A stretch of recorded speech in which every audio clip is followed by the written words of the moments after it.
అందిన వార్త బీఆర్ఎస్ మాజీ మంత్రి హరీష్ రావు తండ్రికి ప్రమాదం అకాల మృతి తీవ్ర దుఃఖంలో కేటీఆర్ కేసీఆర్ కుటుంబ సభ్యులు అంటూ లేటెస్ట్ అప్డేట్ అయితే రావడం జరిగిందండి.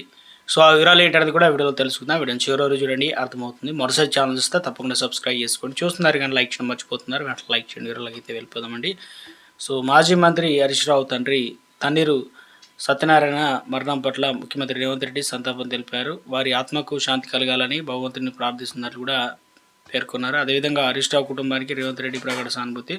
మాజీ మంత్రి బీఆర్ఎస్ పార్టీ సీనియర్ నేత హరీష్ రావు తన తండ్రి తన్నీరు సత్యనారాయణ మరణం పట్ల బీఆర్ఎస్ పార్టీ అధినేత మాజీ సీఎం కేసీఆర్ సంతాపం ప్రకటించారు.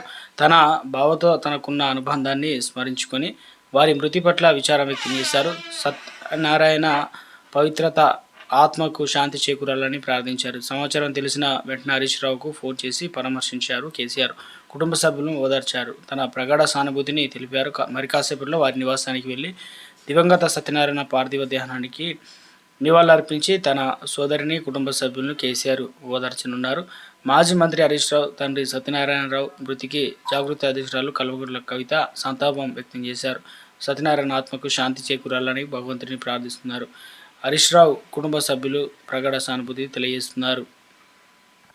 దీంతో ఒక్కసారిగా తన్నీరు కుటుంబంలో ఒక్కసారిగా విషాద ఛాయలు అలుముకున్నాయి.